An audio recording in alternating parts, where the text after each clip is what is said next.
Nicola. Bino byonna muze mugoberera olugendo.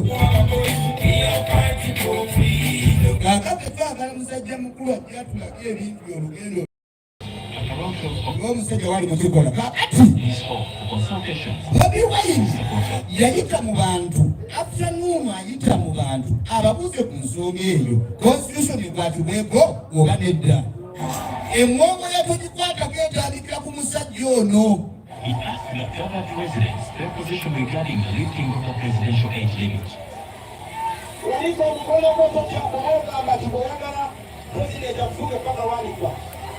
Wanabuuza waliko omukono ayagala katufiireko nga siwali. Alina akawulidde. Togikwatako. Ng'eyo Uganda.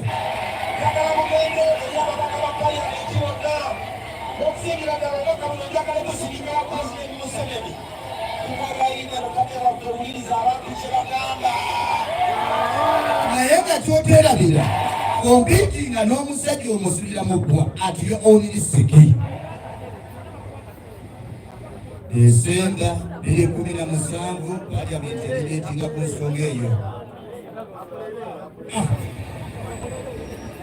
Tugenda maaso. Yakati nasujju. Munde wabweru ya guluni munda jengu.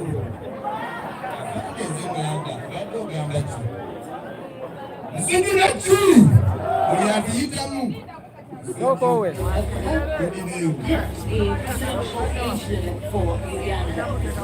Two opposition lawmakers were pushed into security trucks while trying to enter Parliament. Uli nakafumira wa. Ekasipre yo yakamulali. Yomulali. Because I know those people. Abasilanga kanga abasirikale basonga abamanyi. Omanyi ekintu ng'okimanyi omulabe gw'olumba ng'omumanyi. Abukanga kitono obamanyi nabo banyigirizibwa.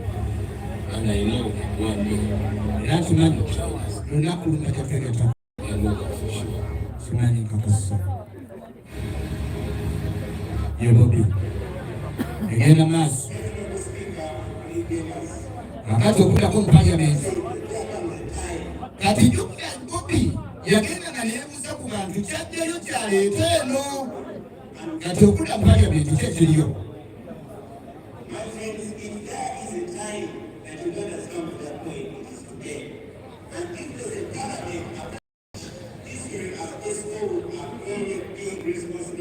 Wekamanga ke kana akadde ebyava otuwadde akakisa kano. Nfunye omukisa ogw'otolola ensi yonna, ngenza amambuka n'amaserengeta, ngenza obuvanjuba n'obuvanjuba. Abantu bagamba temukwata ku constitution. Omanyi okumanya abantu kye baagala n'okutukulembeza kifubanyi obw'enjawulo. Abantu ge maanyi.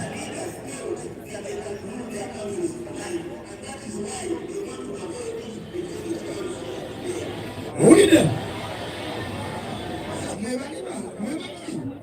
Mwebalina ebintu ebitegeera naye beefuula abasomaavu. Nino katukubye ensonga.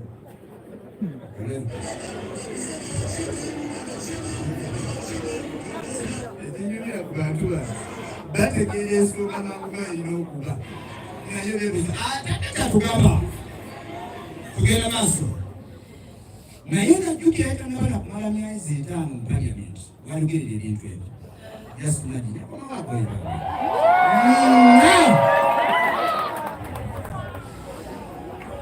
Azeemu kadidemu. Kaliko ligino.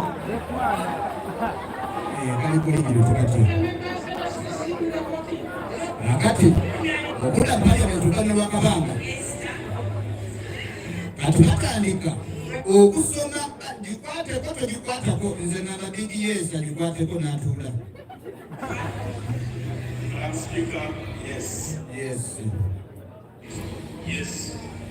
I vote yes. Irrespective of the views of my people, I say no. Hello.